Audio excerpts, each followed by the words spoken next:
नमस्कार, हिमाचल बुलेटिन में आपका स्वागत है। पेश हैं आज के समाचार।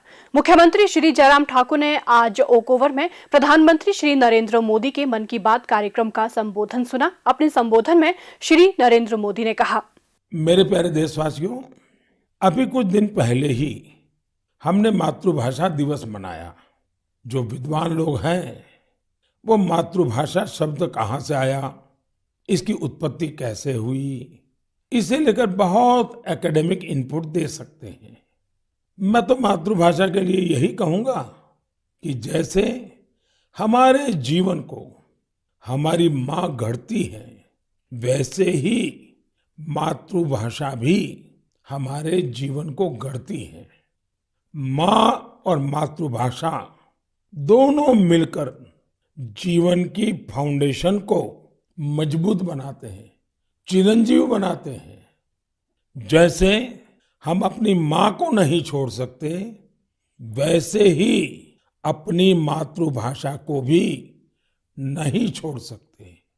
मुख्यमंत्री श्री जयराम ठाकुर ने आज शिमला से संस्कृत भारती के क्षेत्रीय सम्मेलन को वर्चुअल माध्यम से संबोधित करते हुए कहा कि संस्कृत हमारे देश की समृद्ध सांस्कृतिक धरोहर का आधार है और संस्कृत भाषा को बढ़ावा देने तथा प्रचारित करने के लिए कदम उठाए जाने चाहिए। मुख्यमंत्री ने कहा कि संस्कृत प्राचीन भाषा है और विश्व की प्रमुख भाषाओं में से एक है। उन्होंने कहा कि भारत द्वारा दुनिया को दिया गया ये सबसे बड़ा उपहार है। संस्कृत को अब विश्व में सबसे प्राचीन साहित्य वाली भाषा के रूप में जाना जाता है।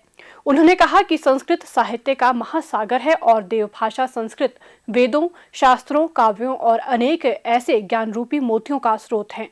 श्री जयराम ठाकुर ने कहा कि संस्कृत भाषाई वर्ग, जाति, संप्रदाय और क्षेत्रीय विभाजन जैसे सामाजिक भेदों को दूर करने का सर्वोत्तम साधन है।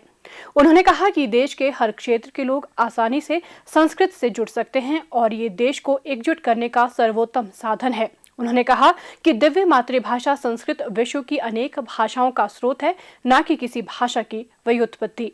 मुख्यमंत्री ने कहा कि संस्कृत हमारी सांस्कृतिक परंपराओं का प्रमुख आधार है। उन्होंने कहा कि प्रधानमंत्री श्री नरेंद्र मोदी ने आज अपने मन की बात कार्यक्रम में संस्कृत के महत्व को रेखांकित करते हुए कहा कि विश्व की अनेक भाषाएं संस्कृत से विकसित हुई हैं। उन्होंने कहा कि ये दुर्भाग्यपूर्ण है कि प्रतिस्पर्धा के इस दौर में हमने अपनी जड़ों से दूरी बना ली है।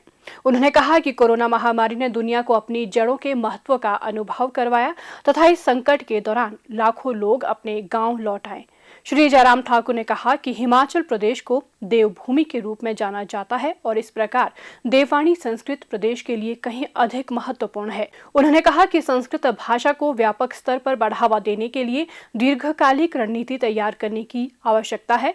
मुख्यमंत्री ने कहा, आने वाली जनरेशन के लिए, आने वाली पीढ़ी के लिए बहुत आवश्यक है कि हमको अपने मूल के साथ जुड़ने के लिए, जुड़े रहने के लिए, जहां हम गर्व भी महसूस करें, जिसके लिए हम काम भी करें, वो बहुत आवश्यक चीज है। और उसमें एक चीज ये भी है कि हम जो हमारी संस्कृत भाषा है, जिसका सम्मान आज की तारीख में जितना होना चाहिए तो उतना नहीं है, बहुत कम है।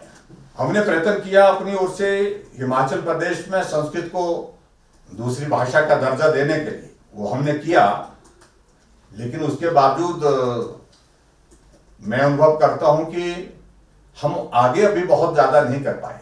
बीच में एक दौर कोविड का रहा, इस कारण से हमको बहुत सारी परेशानियों के दौर में से गुजरना पड़ा। बहुत सारी चीजें जो सोची थी वो हमारी विलंब हुई, कुछ छूट गई।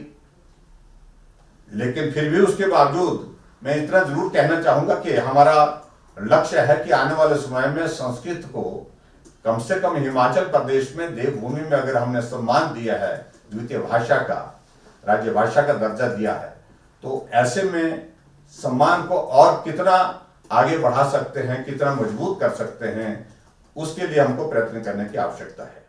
हिमाचल बुलेटिन देखने के लिए सब्सक्राइब करें YouTube channel IPR Himachal, follow करें ट्विटर @DPRHP, लाइक करें Facebook page information and public relations department Himachal Pradesh, visit करें वेबसाइट www.himachalpr.gov.in।